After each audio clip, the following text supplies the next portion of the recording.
El profesor doctor José Luis Placer Galán tiene la palabra. Muchas gracias.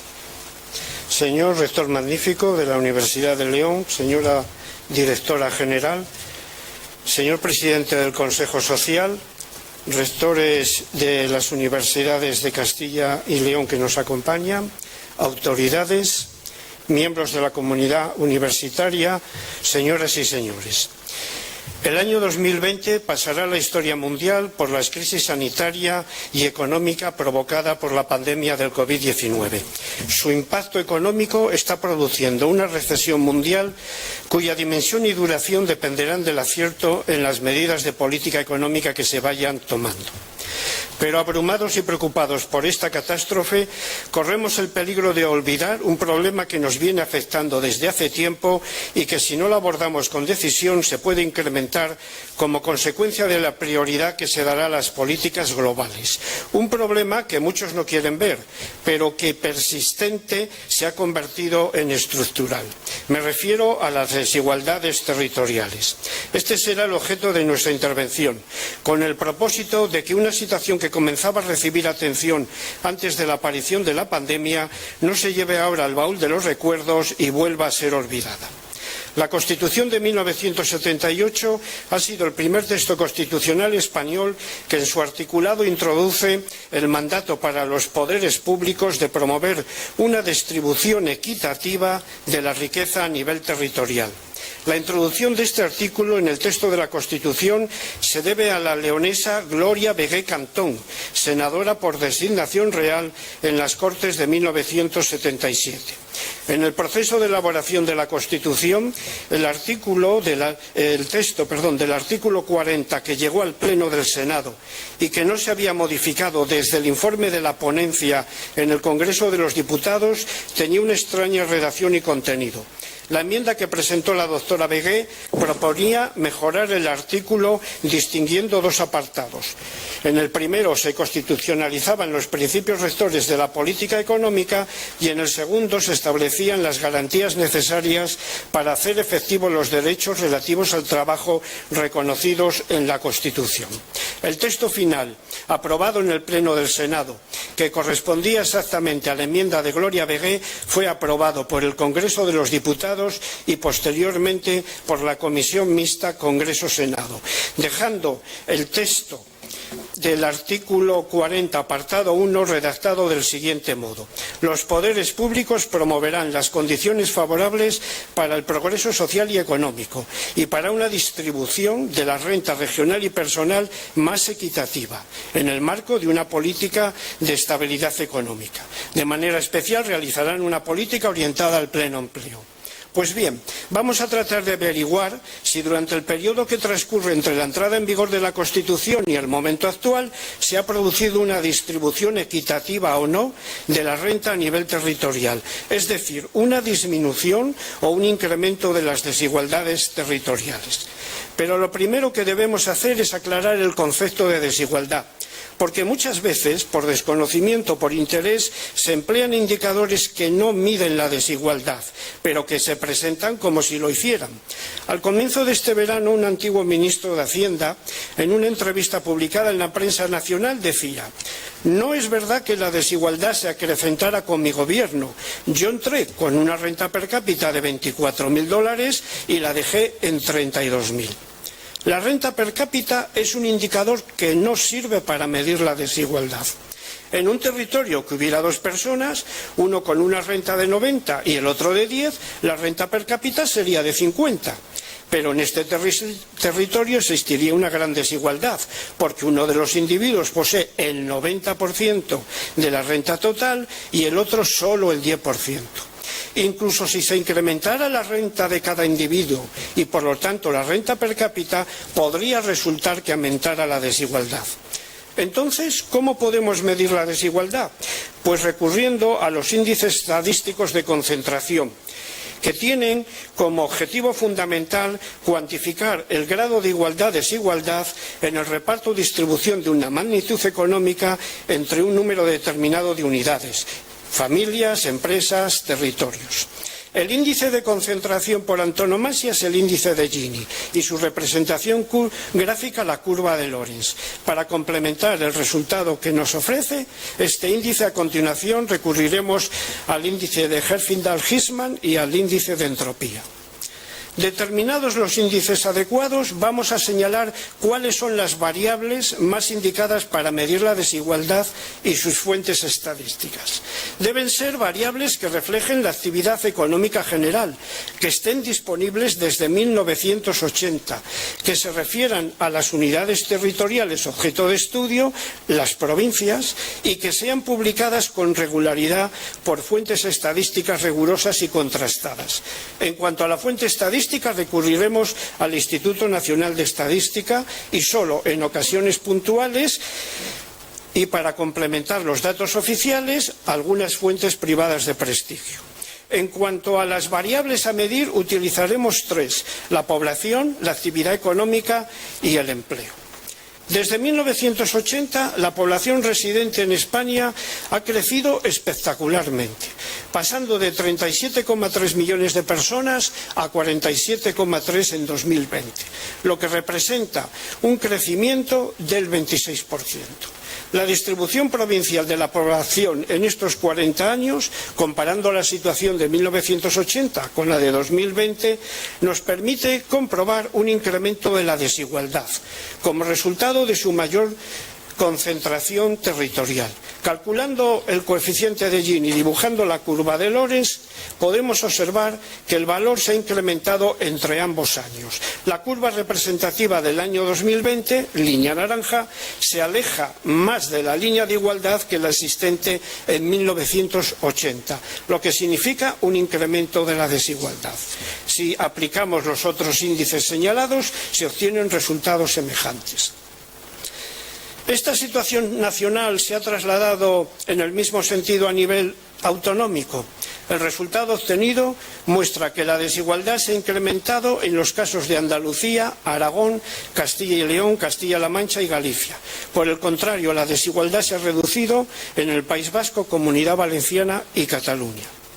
Dada la suma importancia social y económica que tiene la población para caracterizar un territorio, vamos a analizar tres hechos relevantes en las últimas décadas: la evolución de la población total, la evolución de la población de determinados tramos de edad, el saldo vegetativo y los flujos migratorios. Muchos otros aspectos se podrían analizar, pero alargarían extremadamente esta exposición y no aportarían nada esencialmente diferente de lo que vamos a obtener con los elegidos.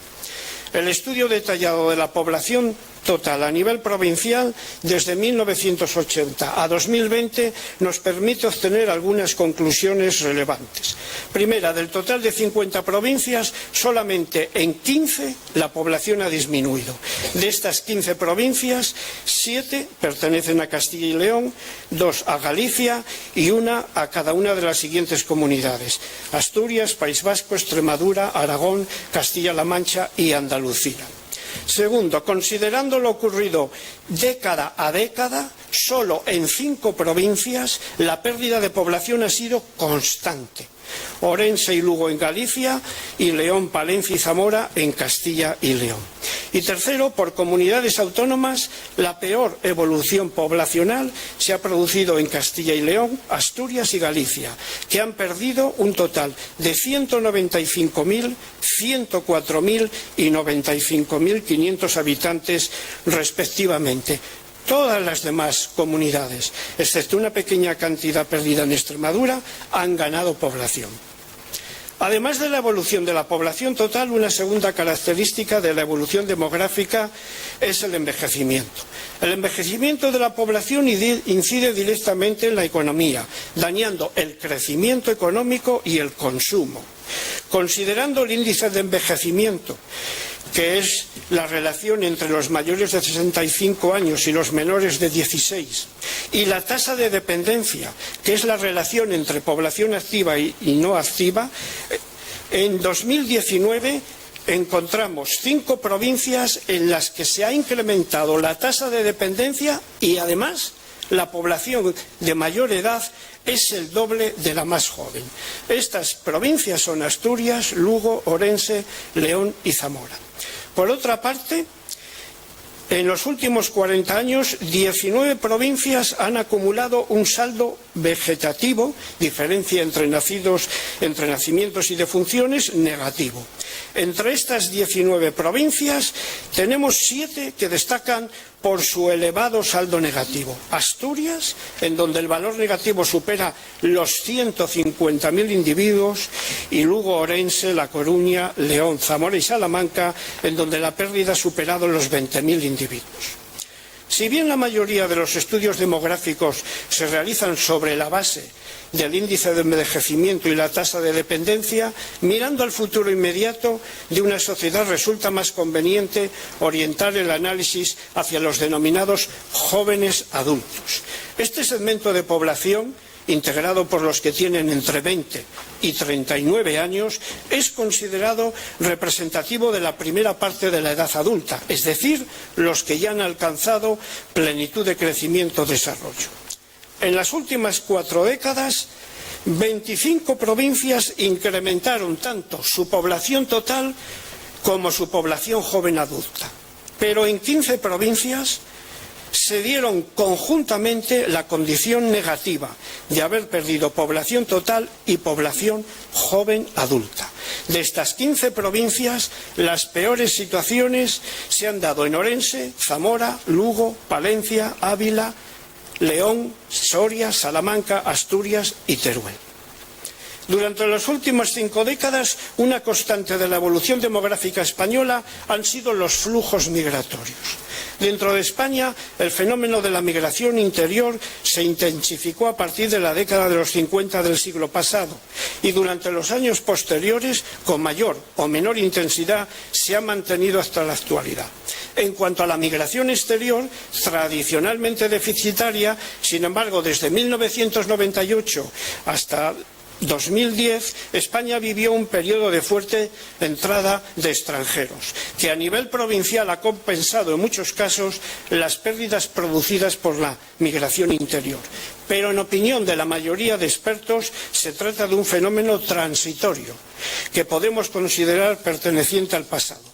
Por ello, teniendo en cuenta el fenómeno de la migración interior, que resulta más estable en el comportamiento actual y de los próximos años, desde 1980 hasta la actualidad se ha conformado un grupo de 20 provincias con saldo negativo, 7 en Castilla y León, 4 en Andalucía, 2 en Galicia, Extremadura y Castilla-La Mancha, y 1 en Aragón, Cataluña y Asturias. Agrupando las diferentes características de la evolución demográfica analizadas y considerando la peor evolución como aquella en la que confluyan las situaciones de pérdida de población total y de población joven adulta, incremento del índice de envejecimiento y saldos vegetativo y migratorio interior negativos, podemos decir que en esta situación se encuentran 11 provincias, 5 en Castilla y León, 2 en Galicia y 1 en Aragón, Castilla-La Mancha, Extremadura y Asturias. Vista la dimensión y características de la población, vamos a adentrarnos a continuación en el análisis del conjunto de la actividad económica. Para ello necesitamos recurrir a la contabilidad nacional. En concreto, utilizaremos la Contabilidad Regional de España, elaborada por el Instituto Nacional de Estadística, cuyo principal objetivo es ofrecer una descripción cuantificada, sistemática y lo más completa posible de la actividad económica regional en España, comunidades autónomas y provincias. El principal agregado macroeconómico ofrecido por las cuentas nacionales es el Producto Interior Bruto, que representa el valor de todos los bienes y servicios finales producidos en un territorio durante un periodo de tiempo. A pesar de ser un indicador que a veces es objeto de debate, por considerar que ignora determinadas actividades productivas en las sociedades actuales, lo cierto es que todavía no se ha propuesto una alternativa que obtenga la aceptación generalizada que tiene el Producto Interior Bruto. Por ello, sigue siendo calculado por todos los organismos elaboradores de estadísticas económicas en el mundo y utilizado en el análisis económico. Aplicando el coeficiente de Gini y describiendo la curva de Lorenz sobre la proporción que el Producto Interior Bruto a nivel provincial representa en el total nacional en 1980 y en 2017, último año del que tenemos información provincial, podemos observar que la desigualdad se ha incrementado, puesto que la curva representativa de la situación en 2017, la línea naranja, está más alejada de la diagonal representativa de la igualdad que la de 1980. Los otros dos índices de concentración calculados ratifican el incremento de la desigualdad.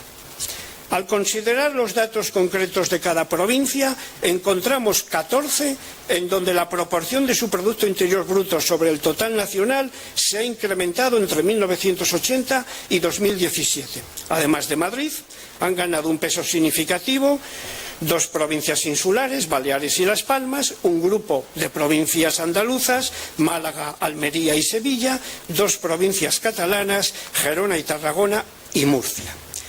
Pero 36 provincias han perdido peso a nivel nacional, destacando 12 por haber perdido en 2017 más del 20% de la proporción que tenían en 1980. En este grupo se encuentran 5 provincias de Castilla y León, 2 provincias del País Vasco y Galicia y una Aragón, Cantabria y Asturias. La última magnitud que analizaremos se encuentra en el mercado de trabajo. Nos referimos a la población activa, que son las personas de 16 o más años que tienen un empleo por cuenta ajena o por cuenta propia o que lo están buscando. Aplicando el coeficiente de Gini y describiendo la curva de Lorenz sobre la población activa, podemos observar que en España la desigualdad se ha incrementado en estas 4 décadas, puesto que la curva representativa de la situación en 2019 está más alejada de la diagonal que la referida a 1980. Los valores de los otros índices de concentración ratifican este incremento de la desigualdad. La población activa se divide en 2 grupos, los que están ocupados y los que se encuentran en paro.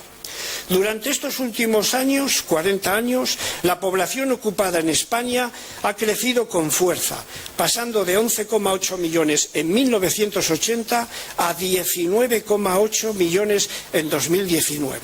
Un crecimiento que también se ha producido en 45 provincias, de las cuales podemos decir que en 37 se ha incrementado más del 50% y en 26 el número de empleos se ha multiplicado por más de 2.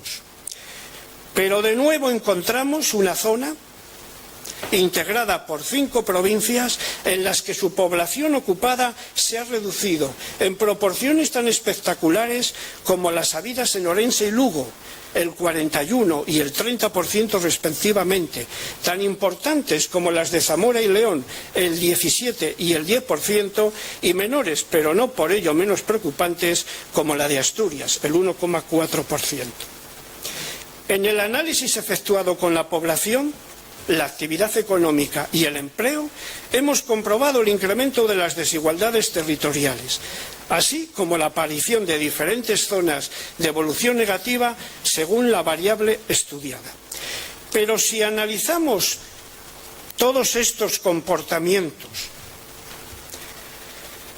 y buscamos el dato de que se produzcan simultáneamente un conjunto de hechos negativos que podríamos denominar, siguiendo una nomenclatura, una forma de expresar típica de los medios, que es la condición de tormenta perfecta, que en nuestro caso sería la pérdida de población total, la pérdida de población joven adulta, el incremento del índice de envejecimiento, el saldo vegetativo y el saldo migratorio interior negativo, y una importante reducción del peso del Producto Interior Bruto de la provincia sobre el total nacional, esta zona en la que confluyen todas estas características negativas está integrada por 5 provincias: Asturias, Lugo, Orense, León y Zamora.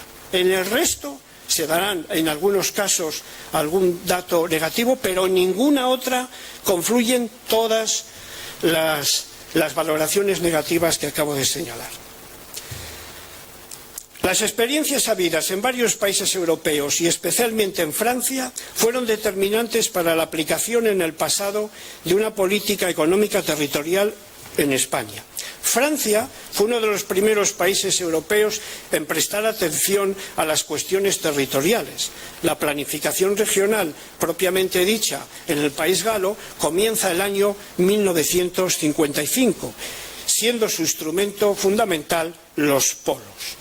La preocupación por lo regional se trasladará a otros países en los que, con diferencias en lo aplicado por cada uno de ellos, existía una coincidencia en la idea de concentrar los esfuerzos inversores en unos determinados territorios y localizaciones. Los orígenes de la política regional en España se encuentran en la política hidráulica de la época regeneracionista y en la política de riegos. A principios del siglo XX, el Plan de Obras Hidráulicas de 1902 supone un enfoque económico ligado a la consideración de las cuencas hidrográficas españolas. Más adelante se realizaron algunas acciones singulares, pero a finales de los 50 estas actuaciones aisladas serán sustituidas, influidos por la experiencia francesa, por un planteamiento con una visión regional de conjunto que se plasmará en el primer Plan de Desarrollo de 1964-67. El principal instrumento de la política regional en la época de la planificación indicativa y del desarrollo económico español de los 60 fueron los polos. En España, la idea de los polos era bastante simple. Se designaba un núcleo urbano que reuniese un mínimo de condiciones para recibir industrias y se delimitaban unos espacios para la localización industrial. Las industrias cursaban sus propuestas de inversión y el Estado, si resultaban aprobadas, les concedía determinadas ventajas y subvenciones. El objetivo era atraer a la iniciativa privada a las zonas seleccionadas a través de subvenciones y estímulos fiscales, financieros y arancelarios. El primer plan de desarrollo estableció dos tipos de polos. Los polos de promoción industrial, localizados en ciudades en las que prácticamente no hubiera industria, pero que contasen con recursos naturales y humanos suficientes, y los polos de desarrollo industrial, situados en ciudades que, teniendo una apreciable actividad industrial, aunque no comparable con las zonas más industrializadas del país, estuvieran ubicadas en regiones de bajo nivel de renta.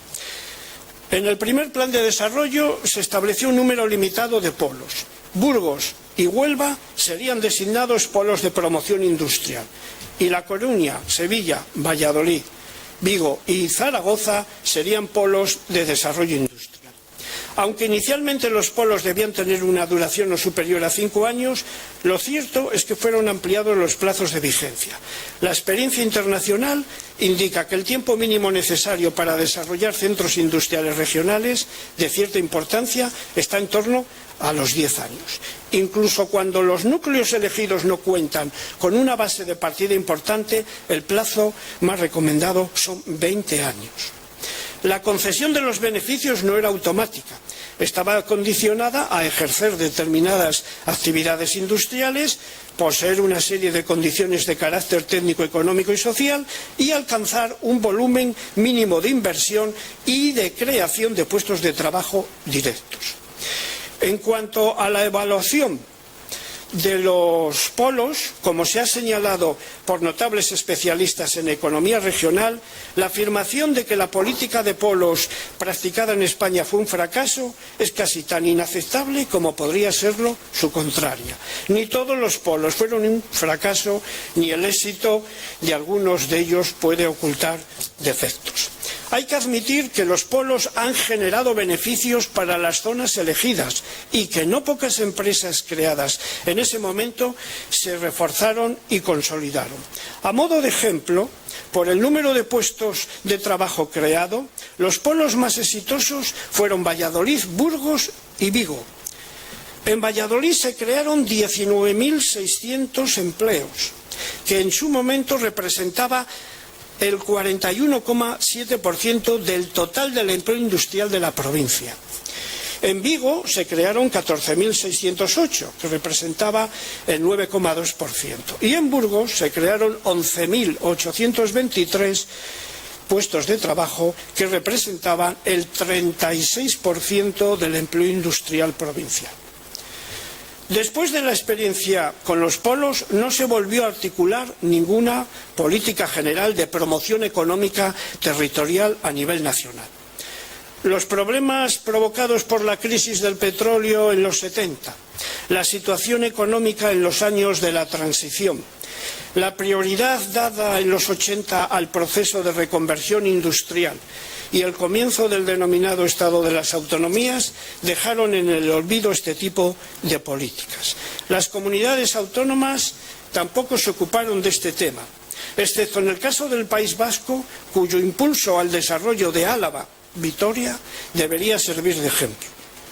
Ante la constatación del incremento de las desigualdades territoriales que hemos descrito y para el cumplimiento del mandato constitucional, es necesaria una nueva política de promoción económica de orientación territorial. La zona anteriormente identificada e integrada por las provincias de Asturias, Lugo, Orense, León y Zamora, desde 1980 han perdido en conjunto 437.000 habitantes, 261.000 jóvenes adultos, 176.000 empleos, y su Producto Interior Bruto sobre el total nacional descendió del 6% al 4,3%. Para revertir esta evolución tan negativa e iniciar una trayectoria de crecimiento, es preciso y urgente poner en marcha una política adecuada. Y para que esta política sea efectiva, debe haber una concentración de las actuaciones a nivel territorial. Porque pretender el desarrollo aplicando políticas de tipo universal, es decir, políticas que promueven acciones iguales en todos los territorios, en el mejor de los casos, solo mantendría la situación de partida, aunque lo más probable es que incremente las desigualdades por efecto de las economías de aglomeración. Las economías de aglomeración se refieren a los beneficios que obtienen las empresas cuando se ubican en lugares donde ya existen otras empresas de la misma industria o de una amplia variedad sectorial.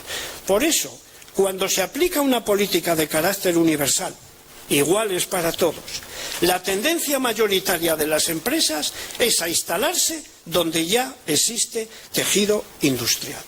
Y eso provocará un incremento de las desigualdades.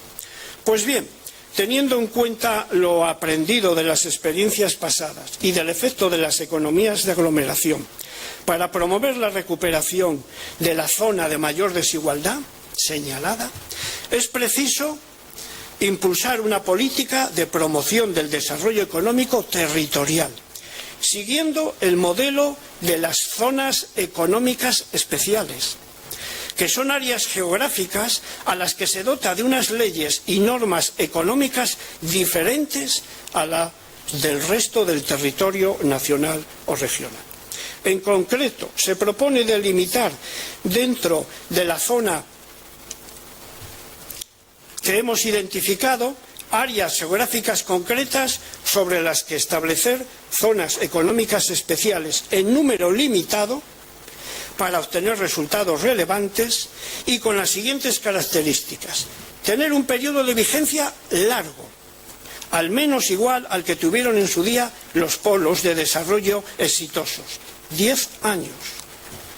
Entre las ventajas ofrecidas deben estar las reducciones o exenciones fiscales, tanto en tributos nacionales como locales, así como de los costes sociales, en su totalidad durante un primer periodo inicial de 5 a 10 años, en función del valor de la inversión y de los empleos creados, y parcial a continuación.